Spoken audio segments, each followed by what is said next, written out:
¿Por qué tengo miedo? Si nada es imposible para ti, ¿por qué tengo miedo?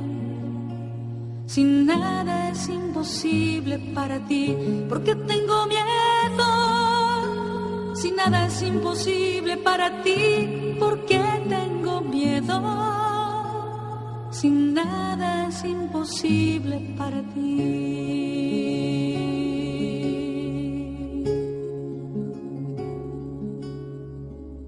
Porque tengo tristeza. Queremos saludarles a todos desde el Centro Bíblico San Pablo, en la ciudad de Lima, Perú. Yo soy el hermano Naudi Mogollón, soy religioso perteneciente a la Sociedad de San Pablo, y durante estos días estaremos comentando, reflexionando, profundizando la palabra de Dios sobre una temática muy importante, que es el tema de la misión y el tema de la alegría. ¿Por qué estamos haciendo este video? Justamente porque queremos evidenciar que este año 2018 se celebrará el 5º Congreso Americano de Misiones en la ciudad de Santa Cruz, en Bolivia. Personalmente vivo en Bolivia, evangelizo en esa comunidad, y por eso queremos compartir con ustedes estas reflexiones que tienen dos hilos conductores. Por un lado, el tema de la misión, y por el otro lado, el tema del evangelio, el tema de la palabra de Dios, ¿no? Aunados los dos por el tema de la alegría, justamente porque son como los ejes conductores que va a desarrollar el 5K.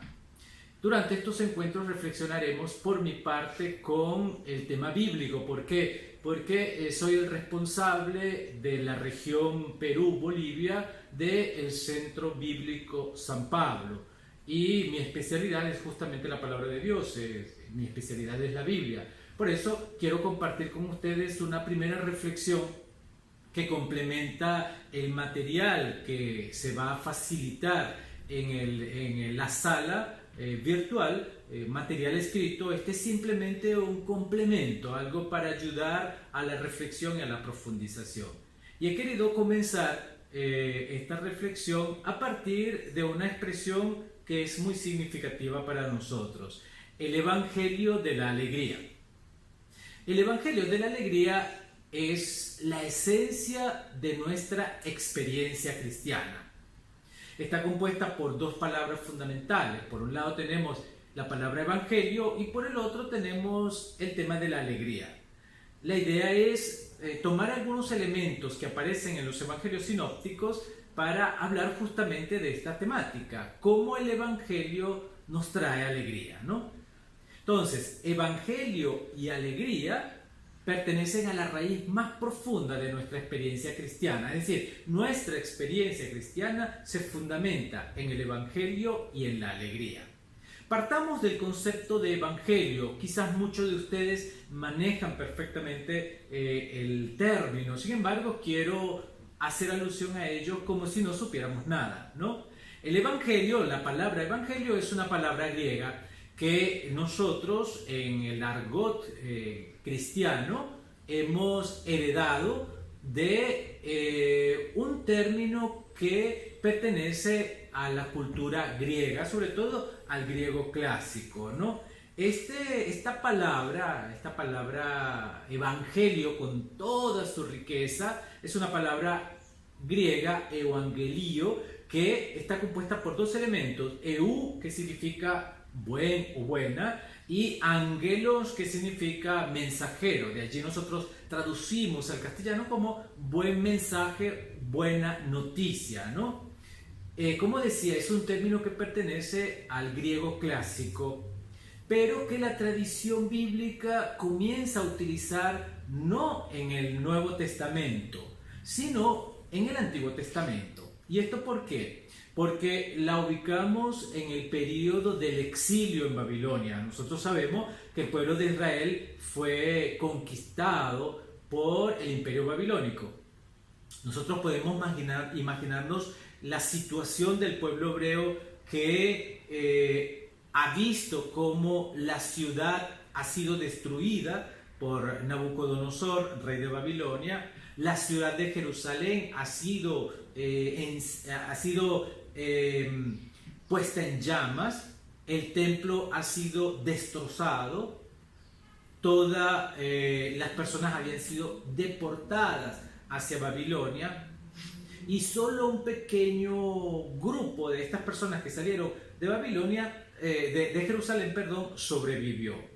Fueron deportados a miles de kilómetros de su patria.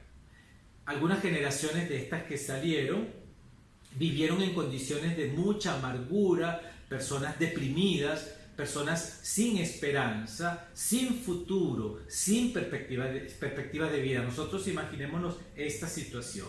En medio de este grupo de personas, de deportados, de gente deprimida, hay un profeta que se siente llamado para anunciar la vuelta, es decir, la vuelta otra vez a la tierra, ¿no? La vuelta a Jerusalén. Da la posibilidad, la esperanza de una nueva vida.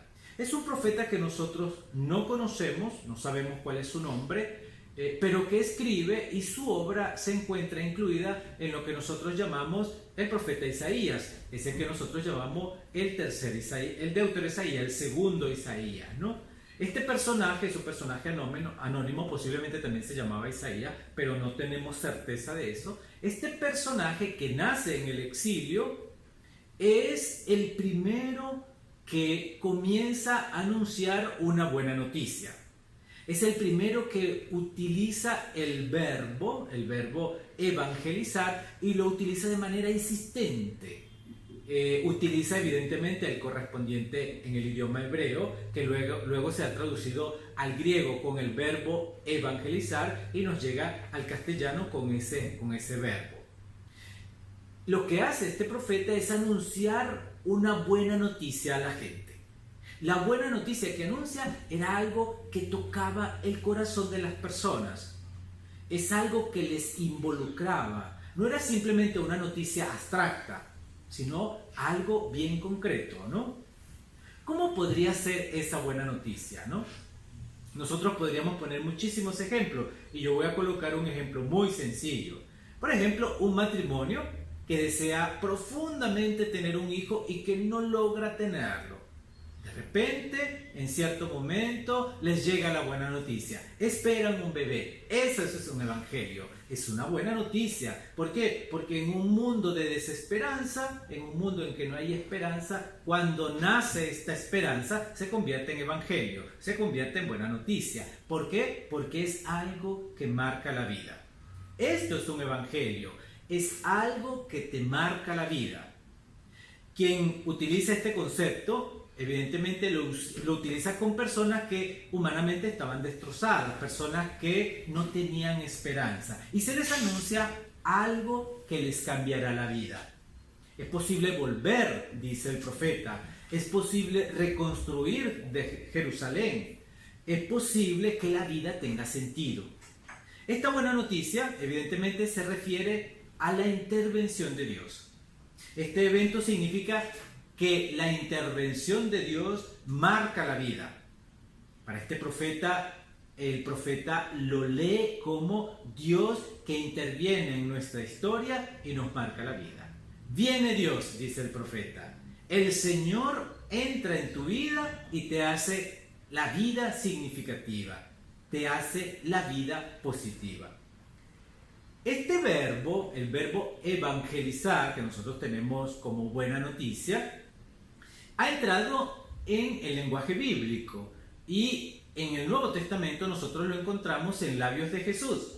Jesús lo utiliza cuando está por comenzar su ministerio, su predicación, y dice una serie de frases bien interesantes, ¿no? El tiempo se ha cumplido. El reino de los cielos está cerca, conviértase y creen en el Evangelio. Estamos al inicio del Evangelio. Jesús está por comenzar su ministerio y esta es su predicación. Fíjense ustedes que son frases muy cortas, muy concretas, muy particulares. El tiempo se ha cumplido, el reino de los cielos está cerca, conviértanse y crean en el Evangelio. ¿Cómo podríamos nosotros parafrasear este mensaje de Jesús? Diciendo, por ejemplo, Dios, que es el Rey, se hace presente aquí y ahora. Lo que los profetas habían anunciado, ahora se cumple. es el buen momento, es la ocasión justa. A mí me gusta mucho el texto griego porque no utiliza el tiempo cronológico, el tiempo cronos. Cuando dice el tiempo se ha cumplido, está diciendo este es el momento justo, pero no es el tiempo cronológico, sino el tiempo justo donde el reino de Dios se hace presente, ¿no? Dios está aquí presente, dice Jesús. Cambien de mentalidad, reciban esta buena noticia. Dense cuenta de que es una buena noticia. La buena noticia es la presencia de Dios en nuestras vidas. El Evangelio, nosotros por practicidad llamamos evangelios a los libros. Mateo, Marcos, Lucas, Juan, los llamamos evangelios. Pero en realidad el Evangelio no es un libro. El Evangelio es una persona. Jesús es el Evangelio. No podemos confundirlo con los libros. ¿Por qué? Porque la buena noticia es Jesús en persona. El reino de Dios está presente. ¿Por qué? Porque Jesús está presente. Con su persona, es decir, Jesús con su propia persona, hace la presencia de Dios. Quien encuentra a Jesús, encuentra la buena noticia. Encontrar a Dios significa que Dios visita a su pueblo. Tiene la posibilidad de un cambio de vida. Es justamente con este encuentro con Jesús, es en este momento en que Jesús y la persona, el pueblo, se encuentra con Él, en ese momento nace la alegría. Jesús anuncia el Evangelio de la alegría, el Evangelio de la felicidad. La buena noticia que Jesús trae son las bienaventuranzas. Las bienaventuranzas son una propuesta de alegría. Jesús utiliza con muchísima frecuencia el término beato. Nosotros en algunas traducciones tenemos feliz, ¿no? Que en el fondo es lo mismo. Beato, feliz. Es un lenguaje técnico, beato es un lenguaje técnico, es un lenguaje un tanto religioso, ¿no? Es un lenguaje que se utiliza de forma corriente en el Nuevo Testamento para decirnos que ha pasado algo extraordinario. Y por eso somos beatos, por eso somos felices. Este matrimonio que no podía tener un hijo y de repente les llega la buena noticia, les llega el Evangelio de que pueden tener un hijo, ese es el acontecimiento y por eso son felices, por eso son beatos. Beatos ustedes que pueden tener un hijo, ¿no?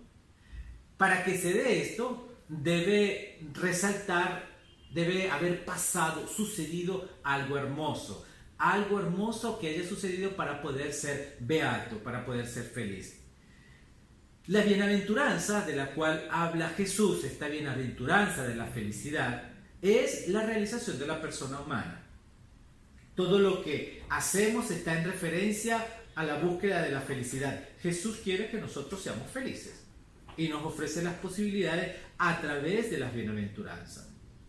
Jesús quiere que nosotros busquemos nuestra realización personal y Él anuncia que esa felicidad es posible, no es una ilusión.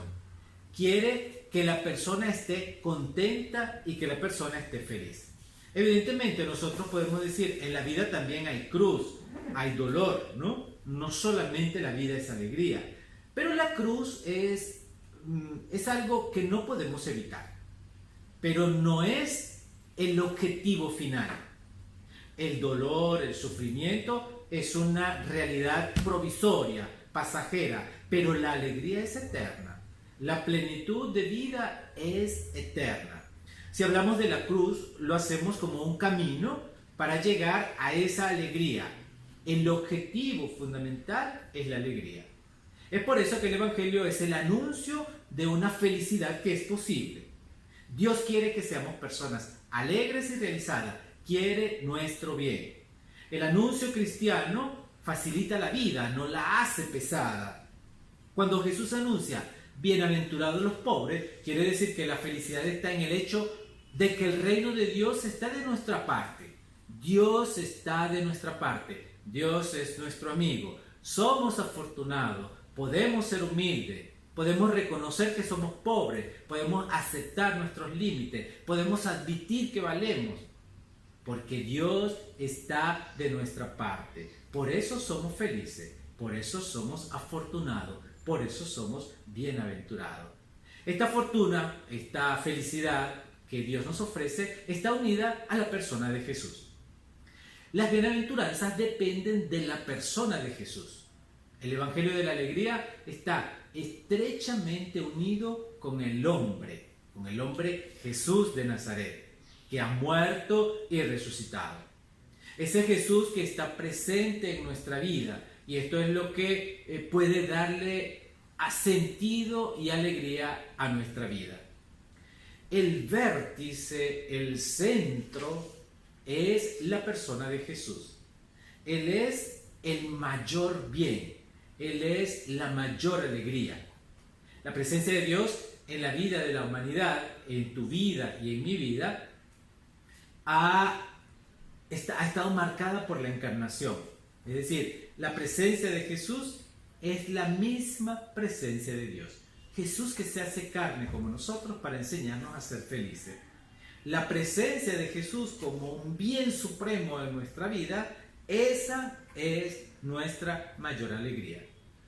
Reconocer que Jesús está con nosotros es el secreto de la alegría.